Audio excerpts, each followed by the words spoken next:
नमस्कार दोस्तों।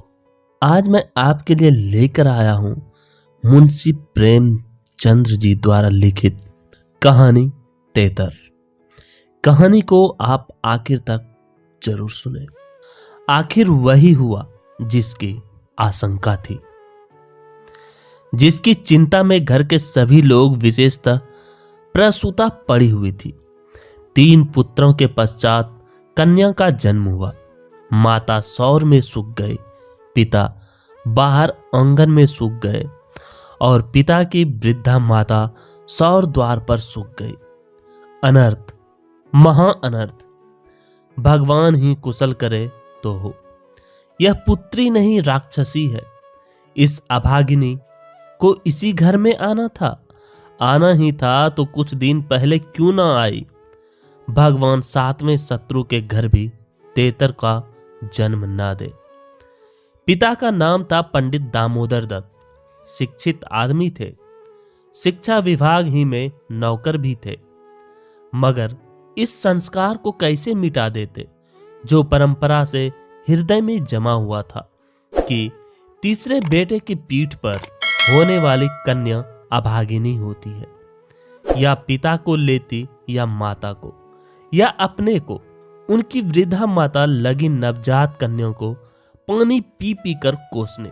कलमुही है, कलमुही, ना जाने क्या करने आई है यहाँ। किसी बांझ के घर जाती तो उसके दिन फिर जाते। दामोदर दत्त दिल में तो घबराए हुए थे, पर माता को समझाने लगे, अम्मा तेतर वेतर कुछ नहीं।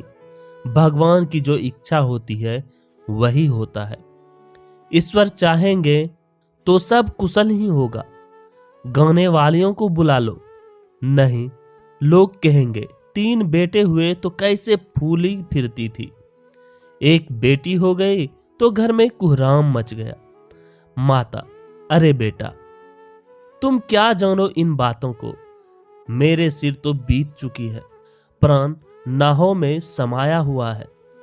तेतर ही के जन्म से तुम्हारे दादा का देहांत हुआ। तभी से तेतर का नाम सुनते ही मेरा कलेजा कांप उठता है। दामोदर, इस कष्ट के निवारण का कोई भी उपाय होगा? माता, उपाय बताने को तो बहुत है। पंडित जी से पूछो तो कोई ना कोई उपाय बता देंगे, पर इससे कुछ होता नहीं। मैंने कौन से अनुष्ठान नहीं किए, पर पंडित जी की तो मुट्ठियां गर्म हुई। यहां जो सिर पर पड़ना था वह पड़ ही गया। अब टके के पंडित रह गए हैं। जजमान मरे या जिए, उनकी बला से उनकी दक्षिणा मिलनी चाहिए।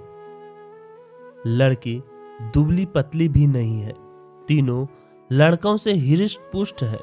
बड़ी बड़ी आंखें हैं, पतले पतले लाल लाल ओठ हैं जैसे गुलाब की पत्ती।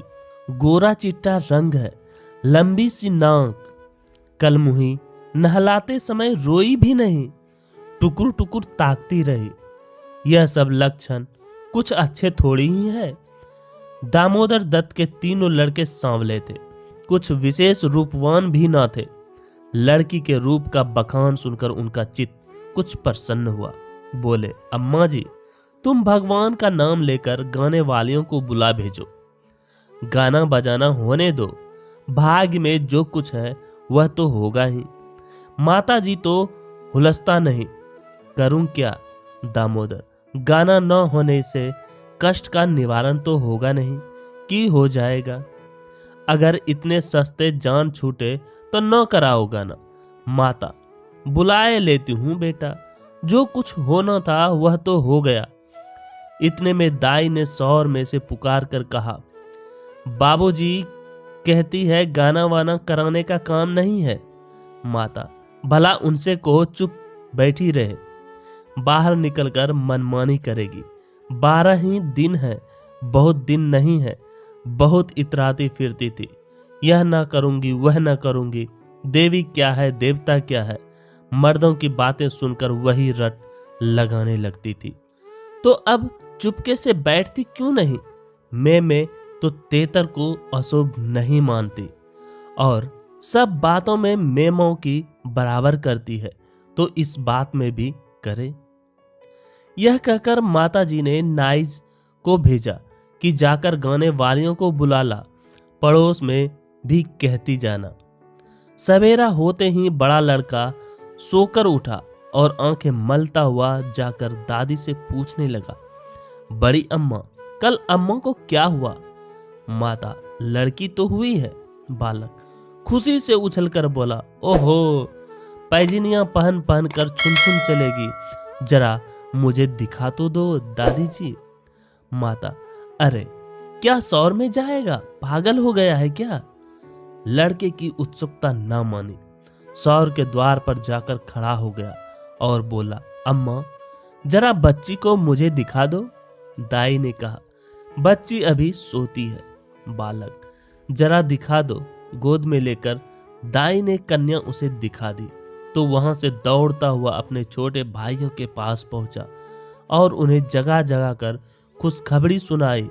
एक बोला, नन्ही सी होगी, बड़ा बिल्कुल नन्ही सी, बस जैसे बड़ी गुड़िया, ऐसी गोरी है कि क्या किसी साहब की लड़की होगी, यह लड़की मैं लूंगा।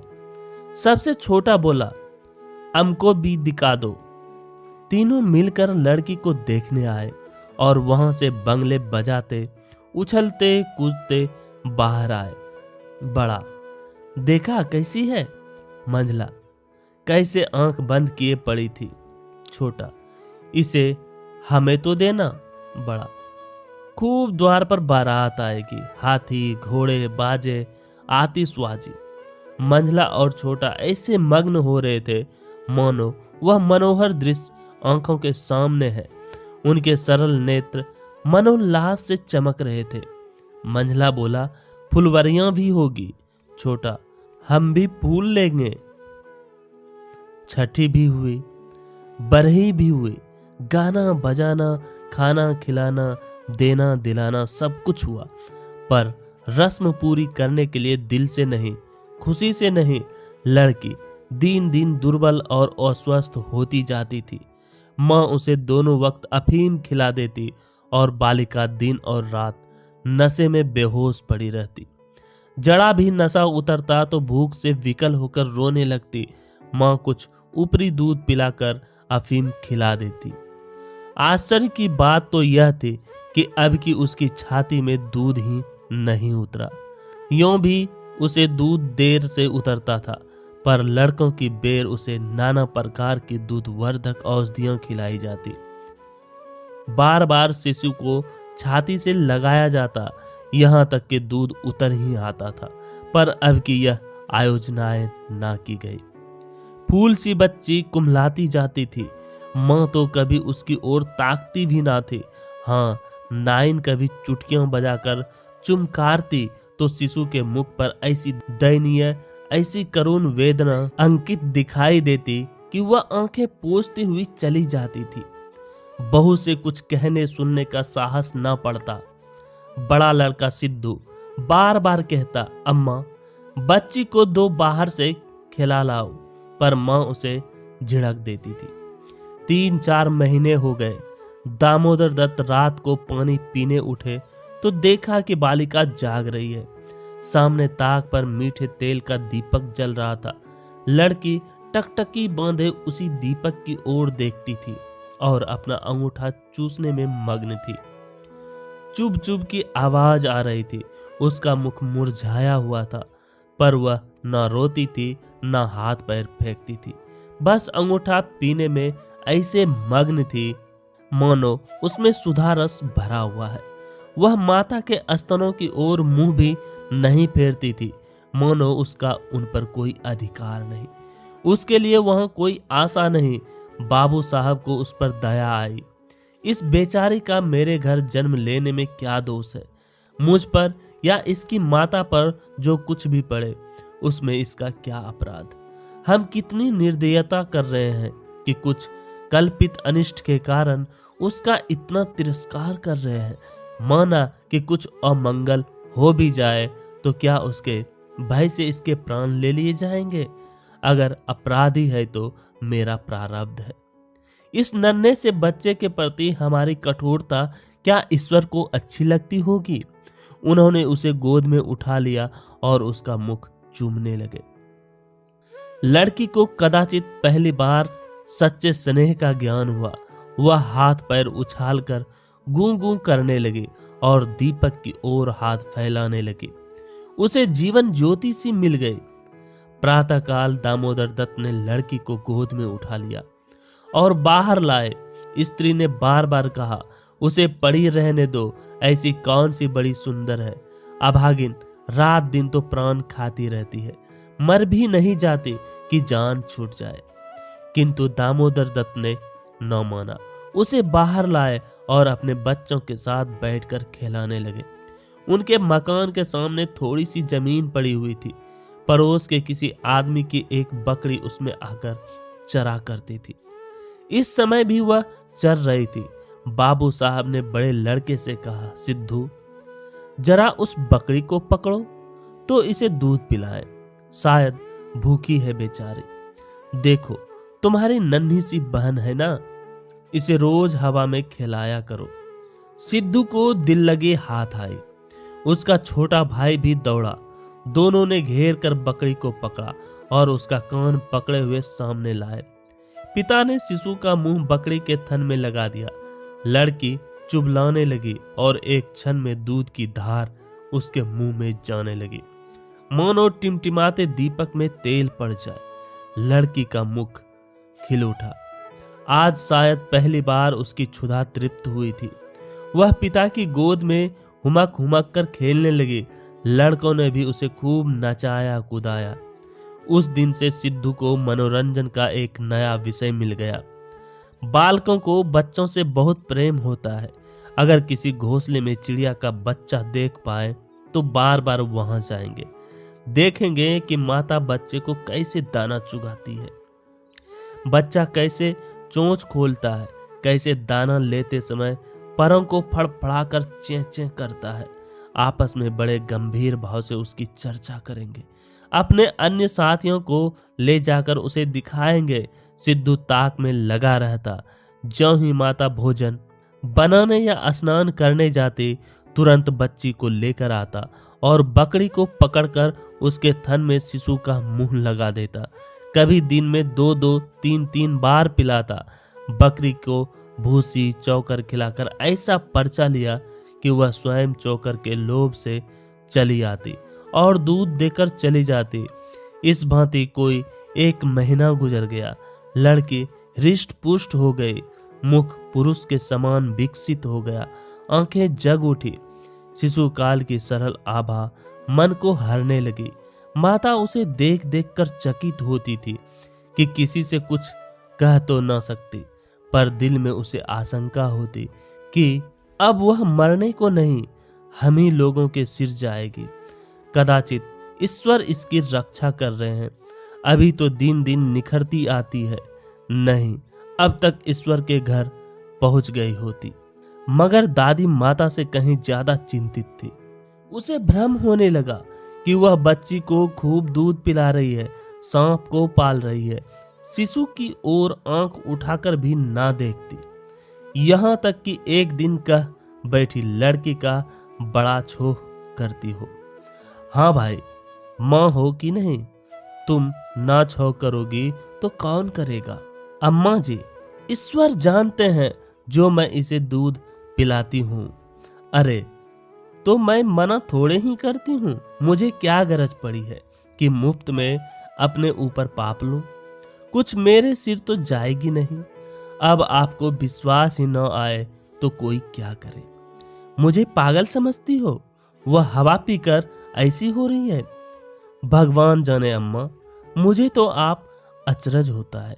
बहू ने बहुत निर्दोषिता जताई, किंतु वृद्धा सास को विश्वास न आया। उसने समझा यह मेरी शंका को निर्मूल समझती है, मानो मुझे इस बच्ची से कोई बैर है। उसके मन में यह भाव अंकुरित होने लगा कि इसे कुछ हो जाए तब यह समझे कि मैं झूठी नहीं कहती। वह जिन प्राणियों को अपने प्राणों से भी प्रिय समझती थी, इन्हीं लोगों के अमंगल कामना करने लगी, केवल इसलिए कि मेरी शंकाएं सत्य हो जाए। वह यह तो नहीं चाहती थी कि कोई मर जाए, पर इतना अवश्य चाहती थी कि किसी बहाने से मैं चेता दूं कि देखा, तुमने मेरा कहा न माना। यह उसी का फल है। उधर सास की ओर से ज्यों-ज्यों यह द्वेष भाव प्रकट होता था, बहू का कन्या के प्रति स्नेह बढ़ता था। ईश्वर से मनाती रहती थी कि किसी भांति 1 साल कुशल से कट जाता तो इनसे पूछती। कुछ लड़की का भोला भाला चेहरा, कुछ अपने पति का प्रेम वात्सल्य देखकर भी उसे प्रोत्साहन मिलता। विचित्र दशा हो रही थी। ना दिल खोलकर प्यार ही कर सकती थी, ना संपूर्ण रीति से निर्दय होते ही बनता था। नो हंसते बनता था, ना रोते। इस भांति 2 महीने गुजर गए और कोई अनिष्ट ना हुआ। तब तो वृद्धा सास के पेट में चूहे दौड़ने लगे। बहू को 2-4 दिन ज्वर भी नहीं आ जाता कि मेरी शंका की मर्यादा रह जाए। पुत्र भी किसी दिन पैर गाड़ी पर से नहीं गिर पड़ता, ना बहू के मौके ही से किसी के स्वर्गवास की सुनावती आती है। एक दिन दामोदर दत्त ने खुले तौर पर कह भी दिया कि अम्मा, यह सब ढकोसला है। 73 लड़कियां क्या दुनिया में होती नहीं? तो सब के सब माँ बाप मर ही जाते हैं। अंत में उसने अपनी शंकाओं को यथार्थ सिद्ध करने की एक तरकीब सोच निकाली।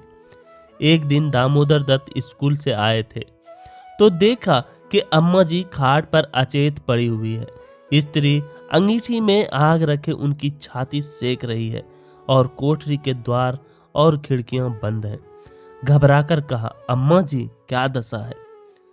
स्त्री दोपहर से ही कलेजे में एक सूल उठ रहा है, बेचारी बहुत तड़प रही है। दामोदर, मैं जाकर डॉक्टर साहब को बुला लाऊं ना? देर करने से शायद रोग बढ़ जाए।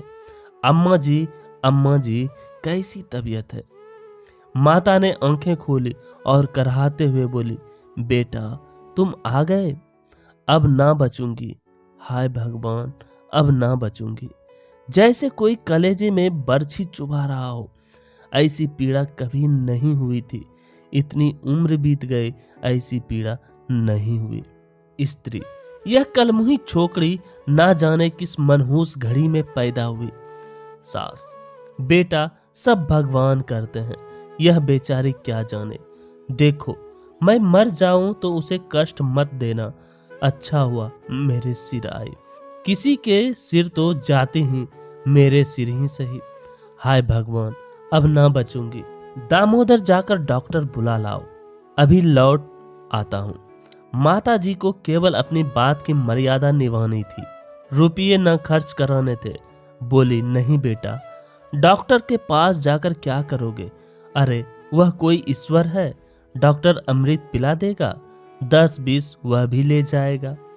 डॉक्टर वैद्य से कुछ ना होगा बेटा, तुम कपड़े उतारो, मेरे पास बैठकर भागवत पढ़ो, अब ना बचूंगी। हाय राम। दामोदर, 73 बुरी चीज है। मैं समझता था कि ढकोसला ही ढकोसला है। स्त्री, इसी से मैं उसे कभी मुंह नहीं लगाती थी। माता, बेटा बच्चों को आराम से रखना, भगवान तुम लोगों को सुखी रखे। अच्छा हुआ मेरे ही सिर गए, तुम लोगों के सामने मेरा परलोक हो जाएगा। कहीं किसी दूसरे के सिर जाती तो क्या होता। राम। भगवान ने मेरी विनती सुन ली। हाय हाय। दामोदर दत्त को निश्चय हो गया कि अब अम्मा ना बचेगी। बड़ा दुख हुआ। उनके मन की बात होती तो वह मां के बदले 73 को ना स्वीकार करते। जिस जननी ने जन्म दिया, नाना प्रकार के कष्ट झेलकर उनका पालन पोषण किया, अकाल वैधव्य को प्राप्त होकर भी उनकी शिक्षा का प्रबंध किया, उसके सामने एक दूध मुंही बच्ची का क्या मूल्य था, जिसके हाथ का एक गिलास पानी भी वह ना जानते थे। शोकातुर हो कपड़े उतारे और मां के सिरहाने बैठकर भागवत की कथा सुनाने लगा। रात को बहू भोजन बनाने चली तो सास से बोली, अम्मा जी तुम्हारे लिए थोड़ा सा साबूदाना छोड़ दूं?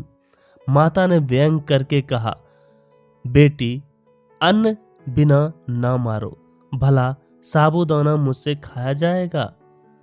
जाओ थोड़ी पूड़ियां छान लो, पड़े पड़े जो कुछ इच्छा होगी खा लूंगी। कचौड़ियां भी बना लेना, मरती हूं तो भोजन को तरस तरस कर क्यों मरूं। थोड़ी मलाई भी मंगवा लेना, चौक की हो, फिर थोड़े खाने खाऊंगी। बेटी, थोड़े से केले मंगवा लेना, कलेजे के दर्द में केले खाने से आराम होता है। भोजन के समय पीड़ा शांत हो गई, लेकिन आध घंटा के बाद फिर जोर से होने लगी। आधी रात के समय कहीं जाकर उनकी आंख लगी। 1 सप्ताह तक उनकी यही दशा रही। दिन भर पड़ी कराहा करती, बस भोजन के समय जरा वेदना कम हो जाती।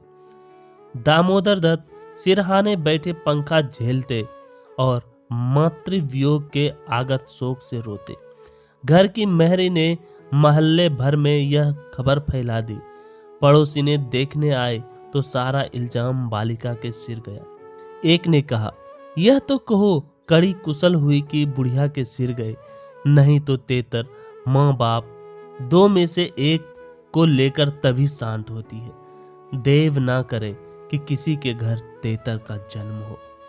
दूसरी बोली, मेरे तो तेतर का नाम सुनते ही रोए खड़े हो जाते हैं। भगवान बांझ रखे पर तेतर ना दे। 1 सप्ताह के बाद वृद्धा का कष्ट निवारण हुआ। मरने में कोई कसर ना थी। वह तो कहो पुरखाओं का पुण्य प्रताप था। ब्राह्मणों को गौदान दिया गया, दुर्गा पाठ हुआ, तब कहीं जाके संकट कटा।